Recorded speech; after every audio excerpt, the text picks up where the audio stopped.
Dahil sa tumitinding epekto ng El Nino, posible pang madagdagan ang mga lugar na isinailalim sa state of calamity. Tiniyak naman ng gobyerno ang ayuda sa mga maapektuhang magsasaka. Nakatutok si Ivan Mayrina.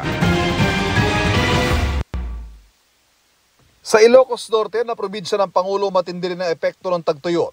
Ang panunuyo ng mga pananim sa nagkakabitak ng lupa. Ramdam din ng mga alagang hayop ng mga magsasaka. Tulad sa Lawag kung saan halos wala nang makaing damo ang mga baka ni Cesar Pascual dahil sa matinding tagtuyot. Pagkuha kami pengag, tarakin ti an animalen, tawag ti panganan dagiti bakba kami, kada dagiti an animal mi, ket iso deta, at kurang meti padanum deti kwa, iti dagat dito at agtikag meten. Sa buong bansa, sa pagtaya ng Department of Agriculture, umaabot na sa 357 milyon ang halaga ng pinsala sa agrikultura ng El Nino. Pero mas mababa ito pa rin kumpara doon sa mga historical damages ng mga nakalilipas na mga strong El Nino, lalong-lalo na kumpara natin noong 1997-1998 strong El Nino episode. Ang pinaka-apektado ay ang probinsya ng Iloilo na nagtala na ng mahigit sa 127 million na losses dahil sa El Nino. Pumapangalawa rito ang probinsya ng Oriental Mindoro na nagtala na ng 56 million losses. Sa ngayon, isang bayan sa Oriental Mindoro nasa ilalim na ng state of calamity. Maaring sumunod ang buong lalawigan ng Occidental Mindoro. Pero patapos pa lang ang Pebrero at wala pa sa kasagsagan ng El Nino na inaasahan tatagal hanggang Mayo para abatan ang epekto. Naglaan na ng 500 milyong pisong pautang para sa mga magsasaka. Bawat isa pwedeng humiram ng 25,000 pesos. Utang pero walang interes at walang collateral.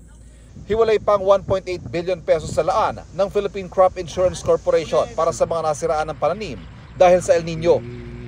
Para sa agarang pangangailangan ng mga magsasakang lubhang apektado ang hanap buhay, may maaasahan din daw na ibang ayuda tulad ng cash for work, rice at fuel assistance at iba pa. May 5,000 na rice subsidy ng ibibigay per affected farmer, tapos meron ding fuel subsidy na 3,000. Pero alam natin kulang yon. So papasok din ng Office of Civil Defense. We treat this as a calamity situation. So parang bagyo, pwede silang bigyan ng food bags or kung ano yung mga pangangailangan nila when the state of calamity is declared. May mga ikinasa na rin cloud seeding ang Philippine Air Force sa Southern Cagayan at Northern Isabela sa pag-asang mauwi ito sa pag-ulan.